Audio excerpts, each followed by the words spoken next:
서울 아파트 가격이 불과 1년 만에 14억 원에서 8억 원으로 뚝 떨어졌다는 소식 들으셨나요? 평생 땀 흘려 일하며 성실하게 마련한 내 집 가치가 자고 일어나니 거의 반토막이 났다는 사실에 많은 분이 가슴을 쓸어내리고 계실 겁니다. 예전 같으면 조금 기다리면 다시 오르겠지 싶었겠지만 요즘 돌아가는 형편이 예사롭지 않아 보여 도대체 시장에 무슨 큰일이 벌어지고 있는 건지 참 의아한 마음이 드실 텐데요. 이상하게도 시장에는 집을 사겠다는 사람은 눈을 씻고 봐도 없는데 팔겠다고 내놓은 집들만 벌써 8만 채가 넘어가고 있습니다. 특히나 집을 여러 채 가진 분들이 왜 하필 5월 9일이라는 날짜에 맞춰서 그 금쪽 같은 집들을 헐값에라도 처분하려고 안달이 났는지 그 속에 숨은 진짜 속사정을 면밀히 들여다볼 필요가 있습니다. 기름값은 천정부지로 솟아올라 장바구니 물가가 무서운 판국에 정부는 또 뜬금없이 서울 금싸라기 땅에 3억짜리 아파트를 내놓겠다며 큰 소리를 치고 있는데요. 이렇게 앞뒤가 안 맞는 듯한 상황들이 하나로 연결되는 지점이 어디인지 그 실체와 숨겨진 연결고리를 지금부터 명확하게 확인해 보려 합니다. 시작하기 전에 아래 구독과 좋아요 버튼 한 번만 꼭 눌러주시면 저에게는 아주 큰 응원이 됩니다.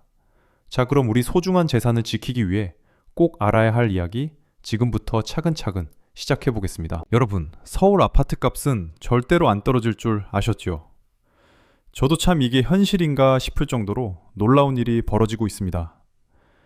1년 전만 해도 서울 아파트 한 채 평균 거래가가 14억 원이나 했었는데 지금은 얼마인 줄 아시나요? 글쎄, 8억 원대까지 뚝 떨어졌다고 합니다. 1년 사이에 무려 6억 원이나 되는 큰 돈이 공중으로 홀랑 날아간 셈인데 이게 정말 믿어지시나요? 우리 자식들이 평생 땀 흘려 벌어도 구경하기 힘든 그 큰 돈이 자고 일어나니 마법처럼 사라진 것이죠. 에이, 설마 그렇게까지 떨어졌겠어? 하고 의심하시는 분들도 계실 겁니다.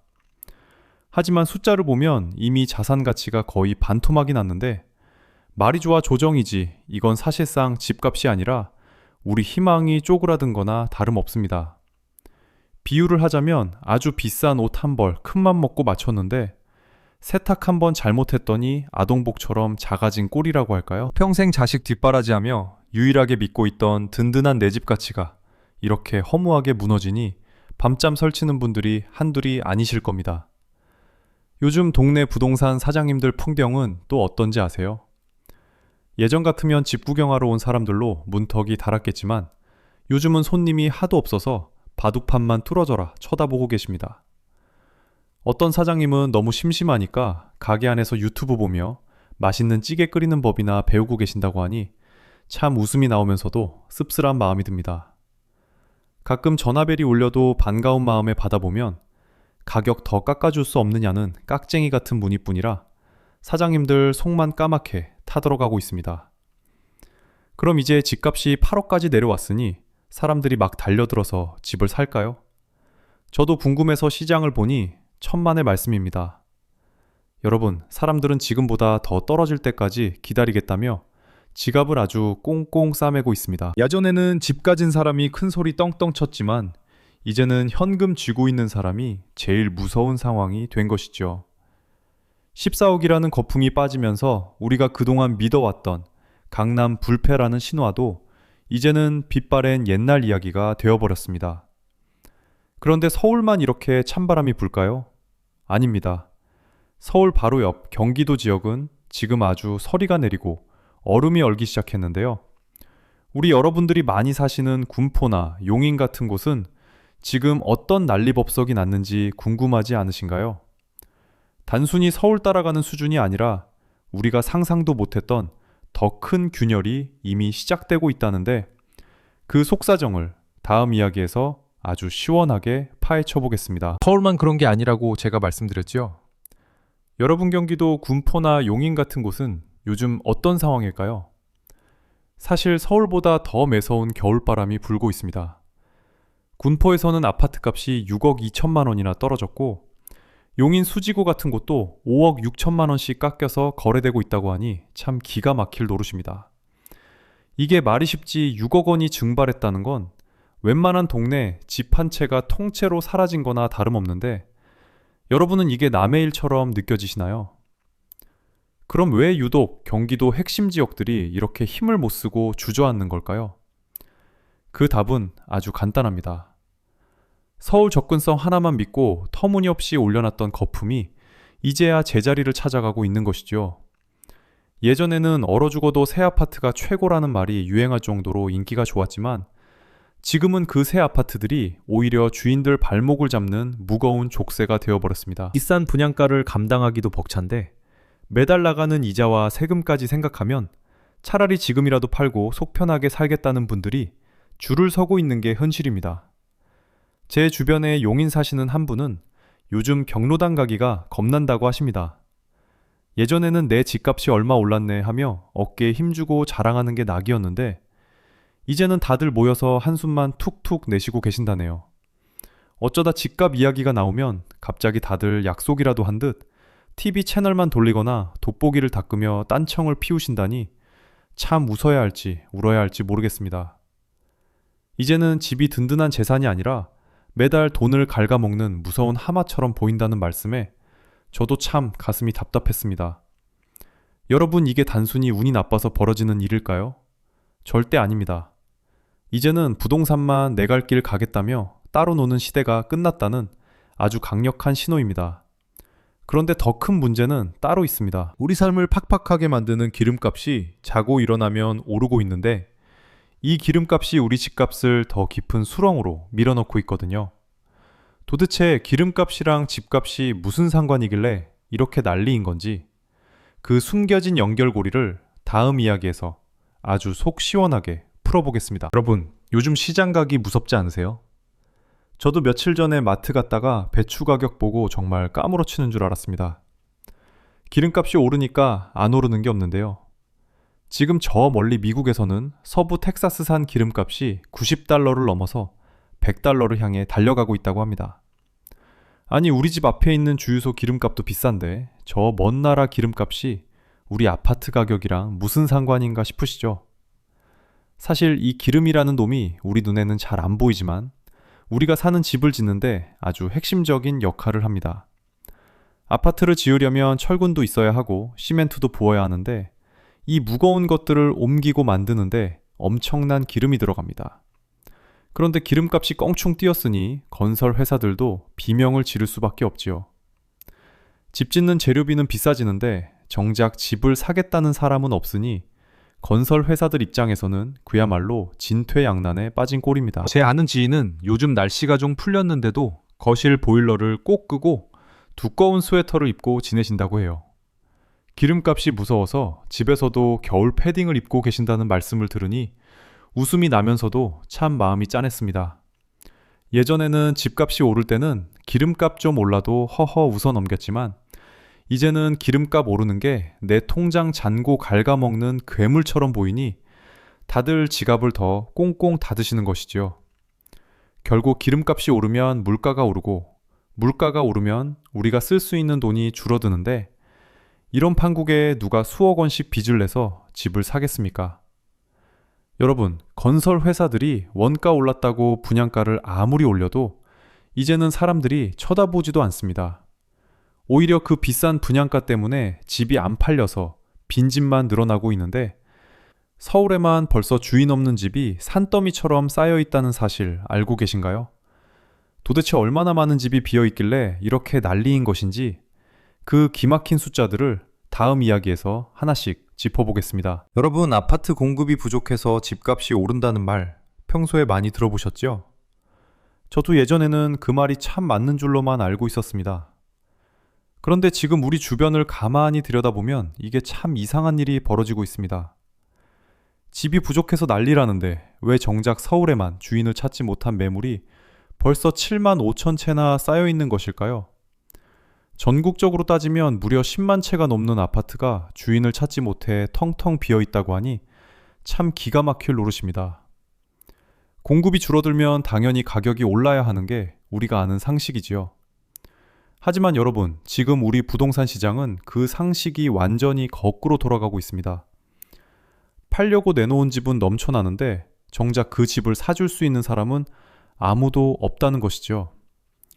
마치 시장에 물건은 가득 쌓여 있는데 가격표가 너무 비싸서 사람들이 구경만 하고 그냥 지나가는 꼴이나 다름없습니다. 집값이 오를 만큼 올라서 이제는 아무리 좋은 새 아파트를 가져다 놔도 사람들이 쳐다보지도 않는 세상이 온 것입니다. 비유를 하자면 아주 비싼 뷔페 식당에 갔는데 음식은 산더미처럼 차려져 있지만 입장료가 100만 원이라고 생각해 보세요. 여러분이라면 그 아까운 돈 내고 들어가서 식사하시겠습니까? 아마 다들 입구에서 고구만 절레절레 흔드시고 발길을 돌리실 겁니다. 지금 부동산 시장이 딱 그 모양입니다. 제 친구 한 명은 요즘 집값이 떨어진다니까 구경이나 해볼까 하고 중개소에 갔다가 아직도 콧대 높은 가격표를 보고는 차라리 그 돈으로 맛있는 소갈비나 사 먹는 게 남는 장사라며 그냥 돌아왔다고 하더군요. 결국 이 10만 채라는 거대한 숫자가 시장을 짓누르는 무거운 돌덩이가 되고 있습니다. 집을 가진 분들은 가격을 안 내리려고 버티고 있지만 사는 여러분들은 더 떨어질 때까지 기다리겠다고 하니 거래가 또 끊길 수밖에 없지요. 그런데 여러분 진짜 무서운 건 이 10만 채가 전부가 아니라는 사실입니다. 이제 곧 세금 폭탄을 피하려고 울며 겨자 먹기로 집을 내놓아야만 하는 분들이 줄을 서서 기다리고 있거든요. 도대체 5월 9일에 무슨 일이 벌어지길래 다주택자들이 잠도 못 자고 고민에 빠져 있는 건지 그 기막힌 날짜의 비밀을 다음 이야기에서 하나씩 알려드리겠습니다. 여러분, 5월 9일이라는 날짜가 왜 그렇게 중요한지 혹시 들어보셨나요? 사실 저도 달력보면서 이 날짜가 부동산 시장에서 이렇게 무서운 날이 될 줄은 몰랐습니다. 바로 다주택자분들이 세금을 덜 낼 수 있는 마지막 기한이 끝나는 날이기 때문인데 이 날짜 안에 집을 팔지 못하면 세금 폭탄을 정면으로 맞아야 하니 지금 집 가진 분들 마음이 얼마나 타들어가겠습니까? 보통은 날짜가 다가오면 매물이 좀 줄어들어야 정상인데 이번엔 거꾸로 팔겠다는 집들이 산더미처럼 불어나고 있습니다. 저번 주까지만 해도 서울에 7만 5천 채 정도였던 매물이 글쎄 이번 주에 벌써 8만 채를 훌쩍 넘어버렸다고 하네요. 아니 8만 채면 우리 동네 아파트 단지를 몇십 개를 합쳐놓은 것보다 더 많은 숫자인데 대체 이 많은 집을 누가 다 사줄 수 있을까요? 재미있는 건 요즘 동네 골프장이나 비싼 식당에 가보면 예전만큼 다주택자분들 목소리가 크지 않다는 거예요. 예전에는 내 집이 몇 채네 하며 큰 소리 떵떵 치던 분들이 요즘은 조용히 구석에서 계산기만 두드리고 계신다고 합니다. 어떤 분은 너무 마음이 급해서 밤마다 달력에 가위표를 치면서 잠을 설친다니 참 웃어야 할지 울어야 할지 모를 노릇이지요. 겉으로는 태어난 척해도 속으로는 제발 누구든 내 집 좀 사가라 하고 기도를 올리고 계실 겁니다. 그럼 이 8만 채나 되는 집들이 과연 다 팔릴까요? 여러분, 현실적으로 지금 같은 분위기에서 이 많은 집이 소화되기는 참으로 어렵습니다. 가끔 가격이 살짝 오르는 척하는 현상이 나타나기도 하지만 이건 죽은 고양이가 높은 곳에서 떨어질 때 잠깐 튀어 오르는 것과 같아서 절대 다시 살아나는 게 아닙니다. 결국 사는 사람은 없는데 팔 사람만 줄을 서 있으니 가격은 더 떨어질 수밖에 없는 것이지요. 여러분, 그런데 이 와중에 저 멀리 미국에서는 또 무슨 일이 벌어지고 있는 걸까요? 트럼프라는 분이 갑자기 나타나서 우리 지갑 사정을 더 복잡하게 만들고 있다는데 그 소식이 심상치가 않습니다.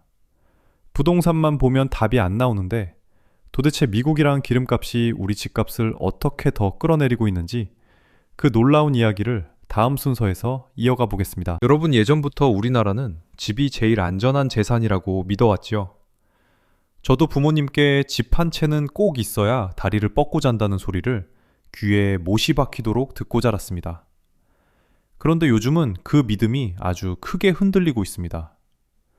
세상에서 제일 안전하다던 집값이 뚝뚝 떨어지는데 오히려 나라에서 발행하는 채권이라는 놈은 이자를 아주 쏠쏠하게 준다고 하니 참 세상 오래 살고 볼 일이죠. 채권이 도대체 뭐길래 사람들이 아파트 대신 거기로 몰려가는 건지 궁금하시죠? 아주 쉽게 말하면 나라에 돈을 빌려주고 그 대가로 이자를 받는 종이증서라고 생각하시면 됩니다.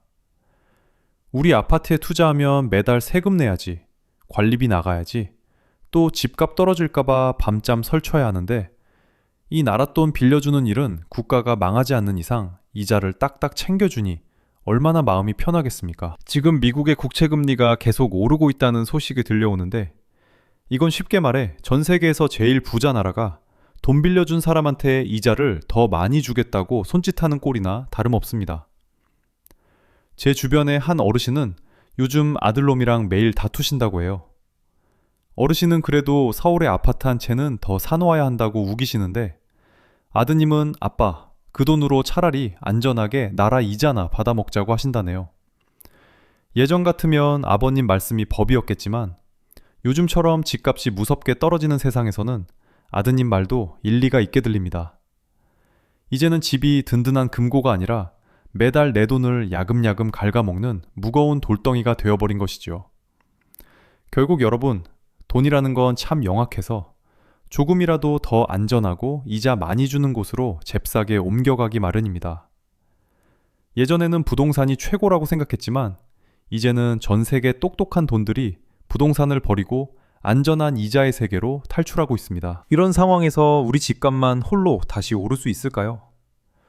저도 가만히 지켜보니 이건 마치 구멍난 배에서 물을 퍼내는 것처럼 참 힘겨운 싸움이 될 것 같습니다. 그런데 여러분, 여기서 끝이 아닙니다. 집값이 이렇게 힘을 못 쓰고 있을 때 정부가 아주 결정적인 한 방을 준비하고 있는데요. 바로 서울 한복판에 상상도 못할 싼 값으로 아파트를 쏟아내겠다고 팔을 걷어붙인 것입니다. 도대체 3억 원이라는 가격이 어떻게 가능한 건지, 그리고 그게 우리 집값을 얼마나 더 끌어내릴지 마지막 이야기를 통해 아주 자세히 확인해 보겠습니다. 여러분, 서울 한복판에 3억짜리 아파트가 나온다는 소식 들으셨나요? 사실 저도 처음에는 귀를 의심했습니다. 강남이나 용산 땅값이 얼마인데 3억 원이라는 가격이 어떻게 나오나 싶으셨을 텐데요. 이게 다 나라에서 머리를 써서 내놓은 해결책입니다. 바로 땅은 나라가 갖고 우리 여러분은 건물만 사는 방식이죠. 비유를 하자면 아주 맛있는 찐만두를 사는데 만두피 값은 나중에 천천히 내고 속 알맹이만 먼저 싸게 가져오는 꼴이라고 할까요? 매달 땅 빌린 값으로 조금씩 내긴 하지만 주변 시세가 17억 원인데 내 집이 3억 원이라면 여러분은 어떤 선택을 하시겠습니까? 아마 똑똑한 분들이라면 당연히 이 실속 있는 집을 잡으려고 줄을 서실 겁니다. 10년만 지나면 완전히 내 집으로 팔 수도 있다니 이건 정말 예전에는 꿈도 못 꿨던 일이죠.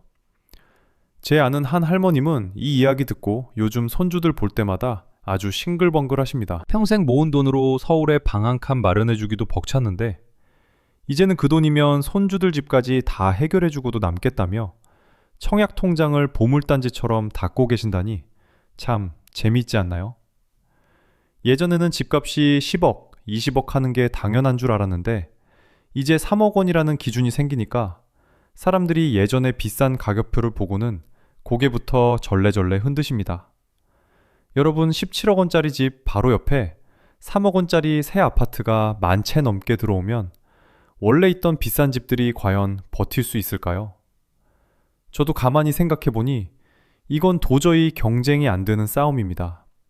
사람들이 바보가 아닌 이상 굳이 몇 배나 비싼 돈을 내고 낡은 아파트를 살 이유가 없으니까요. 결국 이 3억 원이라는 숫자가 서울 전체 집값을 아래로 끌어내리는 아주 무거운 단 역할을 하게 될 것입니다. 이제 부동산 시장은 단순히 집이 있고 없고의 문제가 아니라 얼마나 합리적인 가격에 살 수 있느냐의 싸움이 되었습니다. 3억 원이라는 새로운 기준이 세워지면서 그동안 묻지도 따지지도 않고 오르기만 했던 부동산 시장의 규칙이 완전히 새로 쓰이고 있는 것이죠. 그럼 이 모든 난리법석 끝에 우리가 마주할 마지막 결론은 무엇일까요?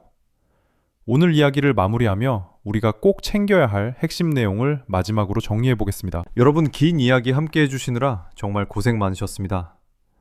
오늘 저와 함께 서울부터 경기도까지 부동산 지도를 한 바퀴 쭉 돌아보셨는데 어떠셨나요? 이제는 세상 돌아가는 꼴이 조금은 머릿속에 선명하게 그려지시나요?